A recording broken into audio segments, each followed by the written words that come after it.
Good morning সবাইকে। তোমাদের আমি আগের দিন রিলেটিভ স্ট্রেংথ অফ ব্রনস্টেড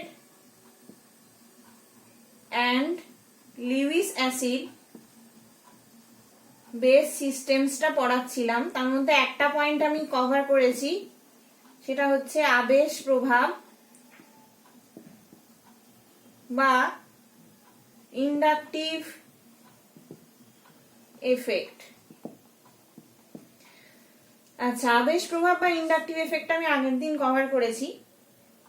তাহলে আজকে আমরা সেকেন্ড পয়েন্টটা পড়ব, কেন্দ্রীয় মৌলের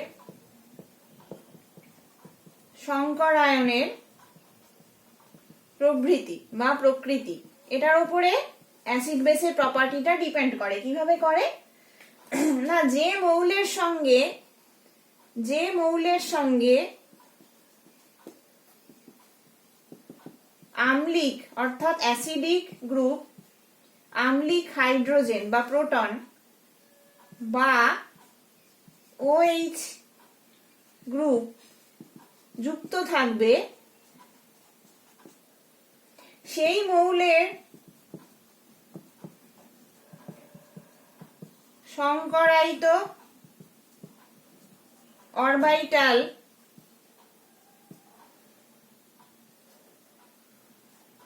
অরবিটালের এস চরিত্রের পরিমাণ বৃদ্ধি পেলে আম্লিকতা বৃদ্ধি পায়। তাহলে কি জানলাম, যে কোনো মৌলের সঙ্গে যদি আম্লিক প্রোটন বা OH গ্রুপ যুক্ত থাকে, সেই মৌলের সংকরায়িত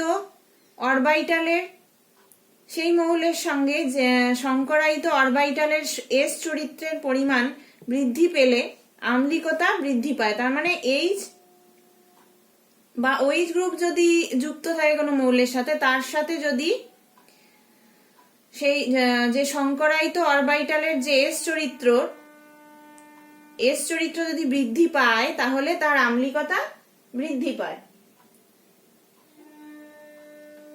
তাহলে এস চরিত্র যত বেশি হবে, কেন হবে এটার কারণ হবে বন্ধনের যে ইলেকট্রন আকর্ষণ করার ক্ষমতা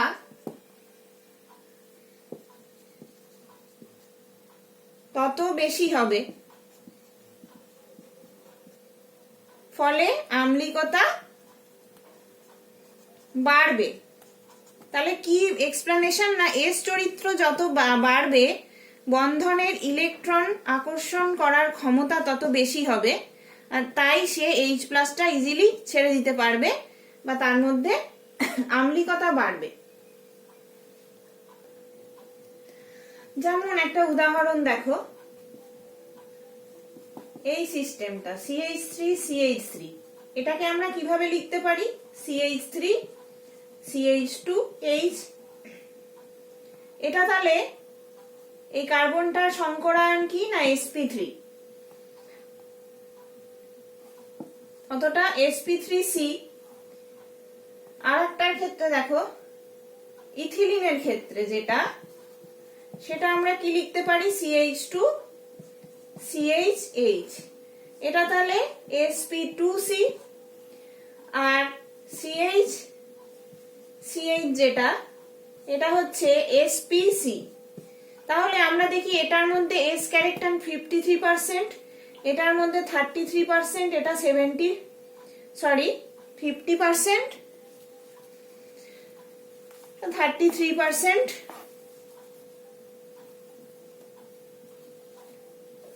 এটা S ক্যারেক্টার সব থেকে কম, P ক্যারেক্টার সব থেকে বেশি। এটার S ক্যারেক্টার P ক্যারেক্টার কম মোটামুটি, আর এটার হচ্ছে 50% S character, 50% P character sp বন্ডের ক্ষেত্রে। তাহলে এটার মধ্যে S ক্যারেক্টার সবচেয়ে বেশি, 50%, সেই কারণে এদের আম্লিকতার ক্রমটা কি হবে না মিথেন সব থেকে লেস অ্যাসিডিক হবে, লেস আম্লিক হবে, তারপর ইথিলিন, তারপরে হচ্ছে আমাদের এটা তাহলে সেন্ট্রাল অ্যাটমের হাইব্রিডাইজেশন থেকে বোঝা গেল। আচ্ছা, নেক্সট পয়েন্ট কি? 3 নম্বর পয়েন্ট, পাই বন্ধনের প্রভাব or effect of pi bonding. Effect of pi bonding, যেমন আমরা জানি বোরন হ্যালাইডের ক্ষেত্রে, বোরন হ্যালাইড কোনগুলো? BF3, এর আম্লিকতা সব থেকে কম, তারপর BCl3, তারপর হচ্ছে BBr3। কিন্তু আবেশ প্রভাব অনুযায়ী যদি দেখা যায়, আবেশ প্রভাব অনুযায়ী এরটা সব থেকে বেশি ইলেকট্রোনেগেটিভ, ফ্লোরিনটা, তাহলে এর অ্যাসিডিটি সবচেয়ে বেশি হওয়া উচিত, কিন্তু এটা হয় না। কেন হয় না এবার আমরা পড়ব, যেটা বিপরীত কেন না, এটা এই জন্যই যে পাই বন্ধনের মাধ্যমে এটা ব্যাখ্যা হবে কি না, বোরনের আমরা জানি ফাঁকা পি অরবিটাল আছে। কিভাবে জানলাম না, বোরনের অ্যাটমিক নাম্বার,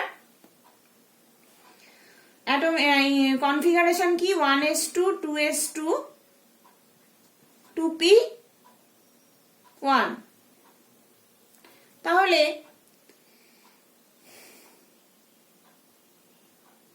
এটা হচ্ছে বোরনের কনফিগারেশন। 2s2 2p1 হলে কি হবে? পি অরবিটাল ফাঁকা, সেহেতু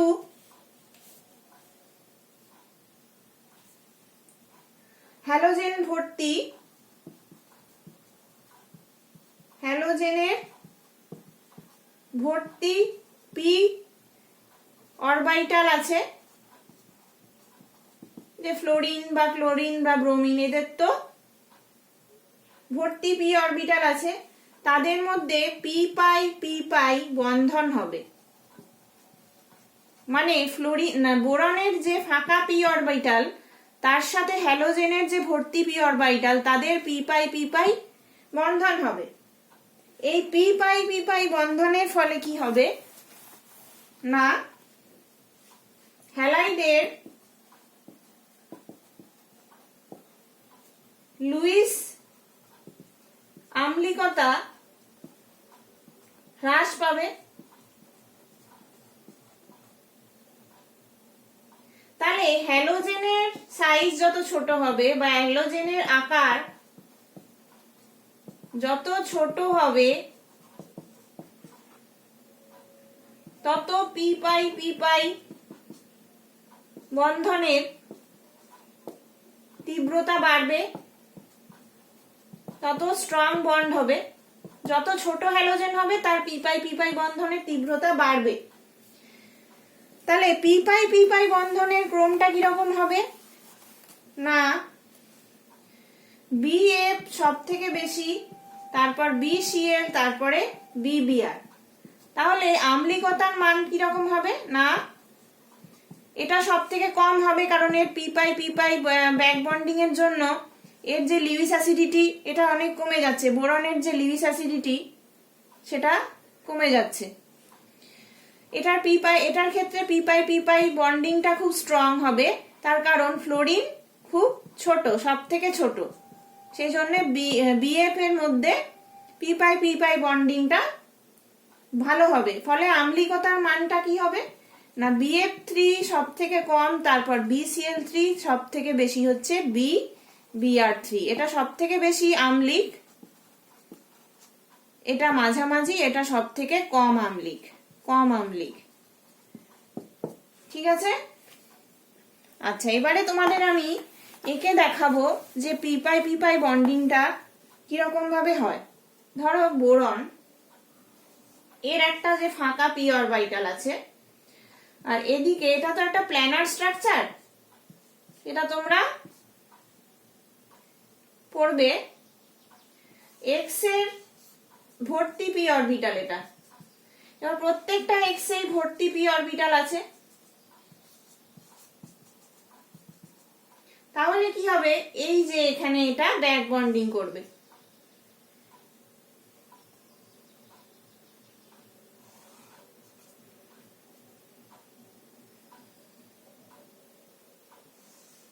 এরকম করে দেবে। তাহলে এটা হচ্ছে বোরনের ফাঁকা পি অরবিটাল, আর এইটা হচ্ছে হ্যালোজেনের ভর্তি পি অরবিটাল। তাহলে এদের মধ্যে কি হচ্ছে, ওভারল্যাপ হয়ে এই পি পাই বন্ডিংটা তৈরি হয়ে যাচ্ছে।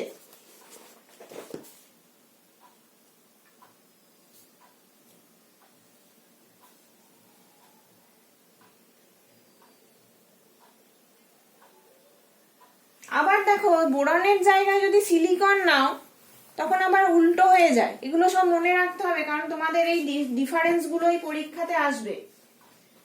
সিলিকন হ্যালাইডের ক্ষেত্রে কিন্তু লুইস আম্লিকতার ক্রমটা উল্টো হয়। SiF4 সব থেকে বেশি, তারপর SiCl4, তারপর SiBr4, তারপর SiI4। এখানে p পাই এক্স মানে পি হ্যালোজেনের পি অরবিটাল আর ডি পাই সিলিকন পাই বন্ধন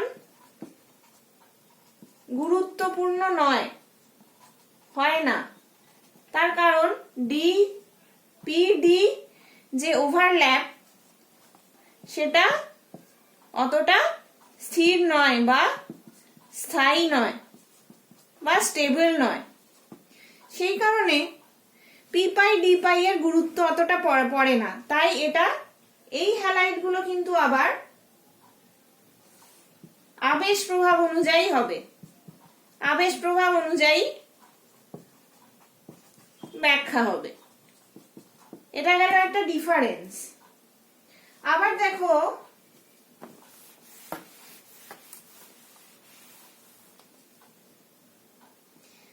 বি ও Me3 ও BMe3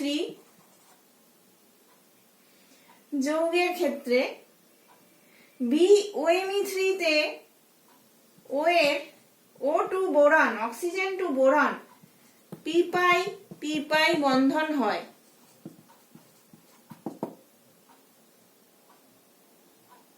কিন্তু BMe3 এর ক্ষেত্রে কোনো পি পাই বন্ধন হয় না।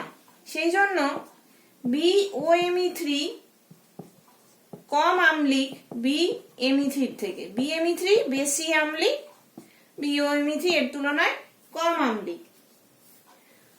তাহলে এটা গেল আমাদের পাই বন্ডিং। 4 নম্বর পয়েন্ট হচ্ছে রেজোনেন্স এফেক্ট বা রেজোনেন্সের প্রভাব। রেজোনেন্সের প্রভাব অথবা রেজোনেন্স এফেক্ট।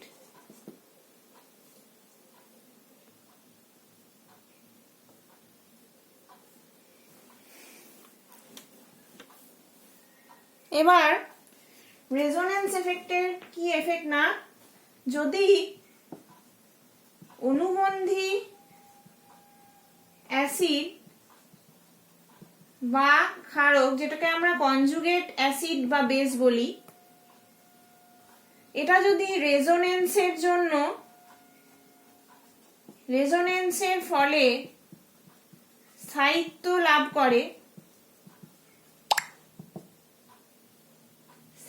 লাভ করে তাহলে যৌগের ক্ষারকীয়তা বা আম্লিকতা বৃদ্ধি পায়। তাহলে যদি কারণ অনুবন্ধিক অ্যাসিড বা ক্ষারকটা সেই কম্পাউন্ডে রেজোনেন্সের ফলে স্থায়িত্ব লাভ করে, তাহলে সেই যৌগের ক্ষারকীয়তা বা আম্লিকতা বৃদ্ধি পায়। সেটা কি কারণ? এই কারণে ফেনল, দেখো ফেনল যেটা, এই যে যৌগটা, এটা কিন্তু খুব আম্লিক।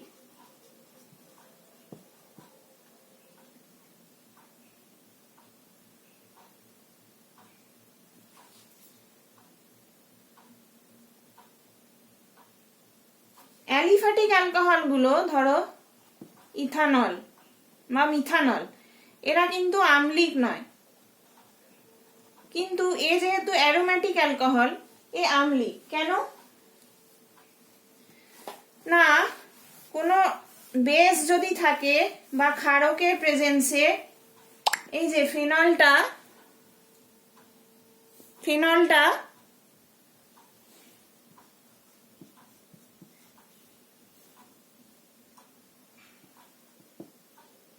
এ যদি H প্লাসটা ছেড়ে দেয়, তাহলে যে ফেনক্সাইড আয়নটা যেটা তৈরি হয় সেটা রেজোনেন্স করবে। ধরো এ নামলো, এটা তুলে দিল, তাহলে এখানে নেগেটিভ চার্জ এলো, এই দুটো এরকম থাকলো। এই রেজোনেটিং স্ট্রাকচার একটা আমি তোমাদের এঁকে দেখাচ্ছি। এর ক্ষেত্রে কি হলো না, এ নামলো আবার এ উঠলো, তাহলে এখানে নেগেটিভ চার্জটা এলো, এই দুটো এলো।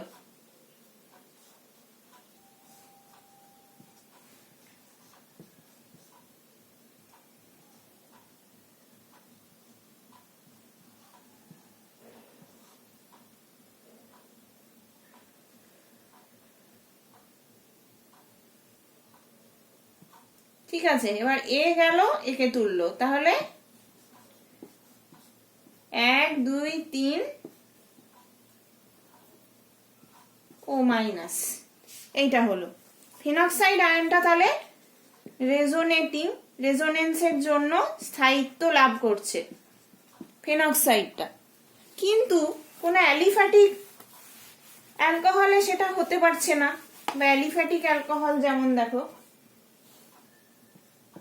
ইথানল, মিথানল এটা, বা ইথানল, এরা তো অ্যালিফ্যাটিক অ্যালকোহল, এরা আম্লিক নয় কেন না, এদের যে কনজুগেট বেসটা মিথক্সাইড বা এই যে নেগেটিভ চার্জটা, এটা কোনো ডিলোকালাইজ হতে পারছে না, এরা একই জায়গায় লোকালাইজ হয়ে আছে। সেই জন্য এই যে অনুবন্ধী ক্ষারক যেগুলো, সেগুলো স্থায়ী নয় বা স্টেবল নয়, স্থায়িত্ব লাভ করতে পারে না। তাই এরা কম আম্লিক বা আম্লিকতা খুব কম এদের। আচ্ছা, এবার গেল সবকটা রিজন। আমরা এবার লেভেলিং আর ডিফারেন্সিয়েটিং সলভেন্টটা আজকে পড়ে তোমাদের সিলেবাসটা কমপ্লিট করব। ডিফারেন্সিয়েটিং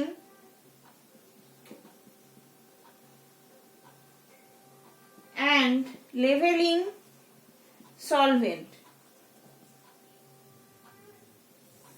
এগুলো কি? আমরা জানি যে একটা অ্যাসিডের যে প্রোটন দানের ক্ষমতা, সেটা কি করে পরিমাপ করা হয়? এটা পরিমাপের জন্য একটা রেফারেন্স ক্ষারক ব্যবহার করা হয়, ক্ষারক বিবেচনা।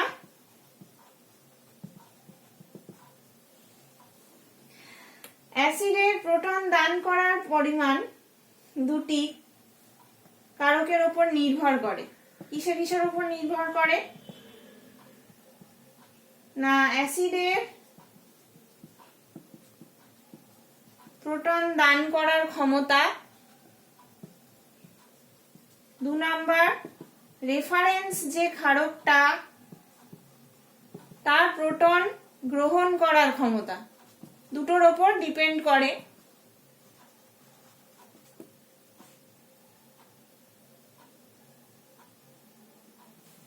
তাহলে সাধারণভাবে প্রোটন দান করার যে শক্তি বা অ্যাসিডের তীব্রতা, সেটা দ্রাবককেই রেফারেন্স হিসেবে ধরা হয়। দ্রাবক যেটা বা সলভেন্ট যেটা, সেটাকেই আমরা রেফারেন্স ক্ষারক হিসেবে ধরি। তাহলে জলীয় দ্রবণে যদি একটা ধরি, এটা অ্যাসিড আর এটা একটা জলীয় দ্রবণ, তাহলে H3O প্লাস হচ্ছে প্রোটন প্লাস A মাইনাস। তাহলে এটার ইকুইলিব্রিয়াম কনস্ট্যান্টটা কি হবে?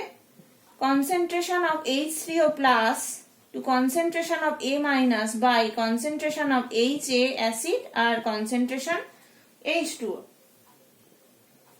এবার অ্যাসিডের যে বিয়োজন ধ্রুবক আমরা জানি K, এবং K এর সম্পর্ক কি হয় না K এবং K এর সম্পর্ক কি হয় না K A সমান K by concentration of H2O।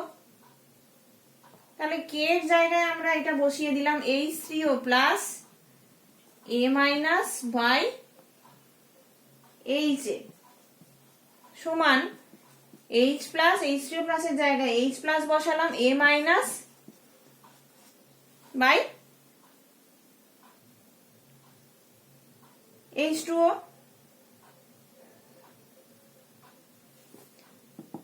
আমরা কি ধরলাম? H3O প্লাস সমান কনসেন্ট্রেশন অফ H প্লাস। তাহলে লঘু দ্রবণে কি হবে?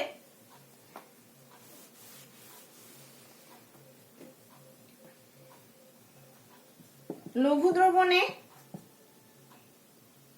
কনসেন্ট্রেশন অফ H2O যে 55.5 মোল পার লিটার, আমরা জানি জলের কনসেন্ট্রেশন ইন মোলারিটি এত।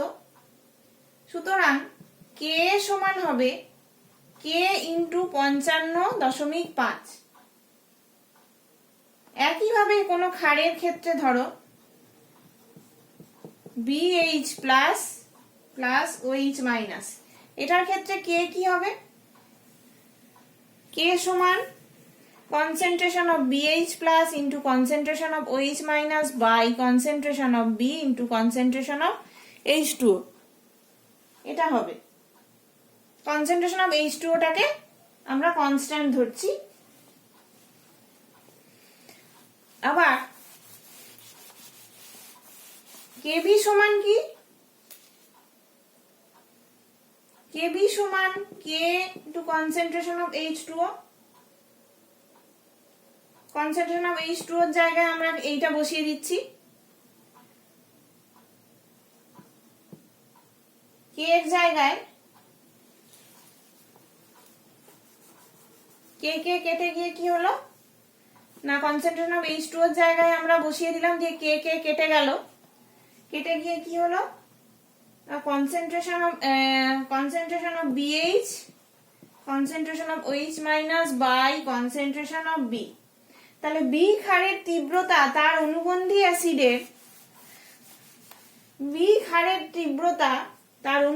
অ্যাসিডের BH প্লাস এর K দ্বারাও প্রকাশিত হয়। B ক্ষারের তীব্রতা BH প্লাস এর, মানে এটা হচ্ছে conjugate acid of base B, conjugate acid of base B এর দ্বারাও প্রকাশিত করা যায়।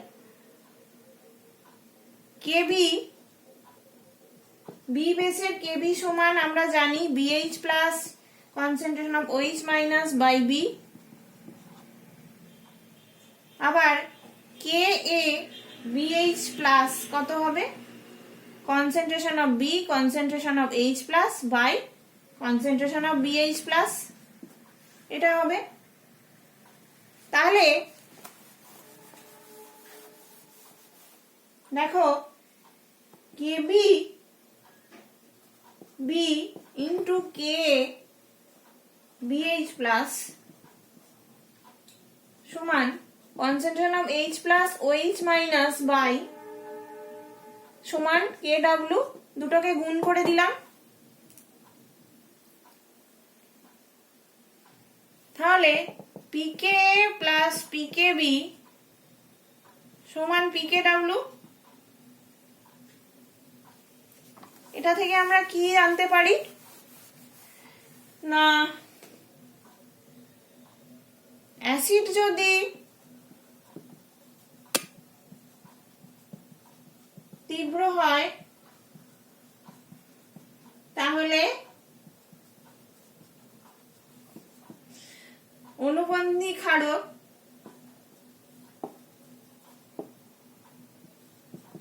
মৃদু হবে। আচ্ছা, যদি রেফারেন্স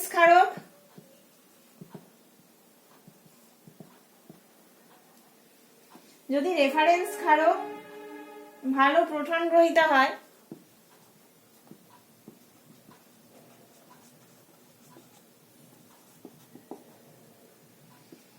তাহলে এই দ্রাবকে বিভিন্ন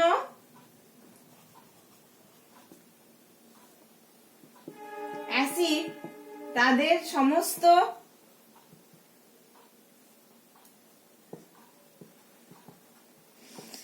প্রোটন দান করতে পারে। অর্থাৎ যদি ধরো যদি কোনো একটা অ্যাসিড তীব্র হয় তাহলে অনুবন্ধী ক্ষার মৃদু হবে, আমরা জানি আগেই। যদি রেফারেন্স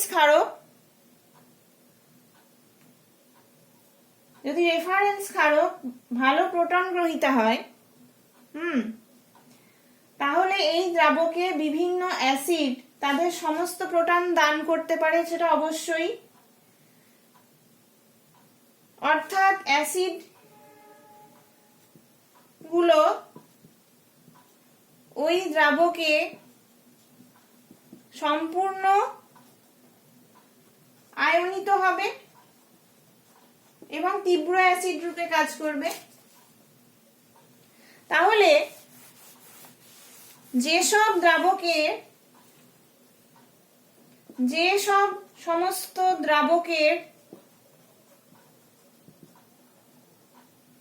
দ্রাবকে অ্যাসিডের প্রোটন দান করার ক্ষমতা প্রায় 100% হয়, তাদের লেভেলিং সলভেন্ট বলে। তাহলে 100% যদি একটা অ্যাসিড আয়োনাইজড হয় কোন একটা দ্রাবকে, তাহলে সেই দ্রাবককে বলবে তার লেভেলিং সলভেন্ট। যেমন ধরো উদাহরণ, অ্যামোনিয়া যে সলভেন্ট, অ্যামোনিয়া দ্রাবকে বিভিন্ন অ্যাসিড কাজ করে, HF, HCl, HBr, acetic acid. এরা 100% প্রোটন দান করতে পারে। সুতরাং অ্যামোনিয়াকে এদের ক্ষেত্রে লেভেলিং সলভেন্ট বলা হয়।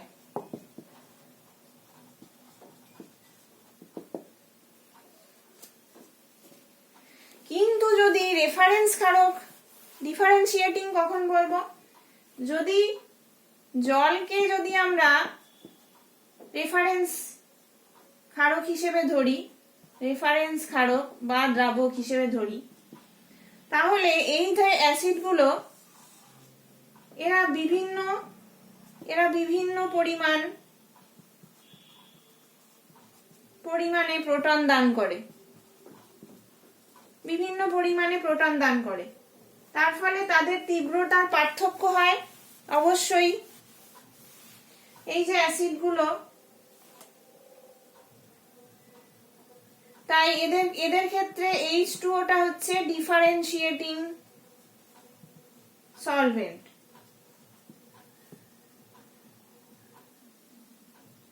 তাহলে জলের সাপেক্ষে জলটা কাদের ক্ষেত্রে leveling solvent? HClO4, HNO3, HI, H2SO4, এরা হচ্ছে জলে তীব্র অ্যাসিড হিসাবে কাজ করে। তাই এদের ক্ষেত্রে জল একটা লেভেলিং সলভেন্ট। কিন্তু অ্যাসিটিক অ্যাসিড, দ্রাবক, এই সমস্ত অ্যাসিডের ক্ষেত্রে ডিফারেন্সিয়েটিং। কেন না, এই যে অ্যাসিডগুলো, এটা অ্যাসিটিক অ্যাসিড যে দ্রাবক হবে তার মধ্যে বিভিন্ন জন বিভিন্নভাবে বিয়োজন করবে, বা সবাই সম্পূর্ণভাবে বিয়োজিত হবে না, বা 100% হবে না অ্যাসিটিক অ্যাসিডের ক্ষেত্রে, অ্যাসিটিক অ্যাসিড দ্রাবকে যখন নেওয়া হবে। তাই অ্যাসিটিক অ্যাসিড দ্রাবক এদের জন্য ডিফারেন্সিয়েটিং সলভেন্ট হিসেবে কাজ করবে। তাহলে আজকের মতন এটুকুই থাকলো, তোমাদের সিলেবাস কমপ্লিট। হ্যাঁ, তোমাদের সিলেবাস কমপ্লিট, আমার পার্ট।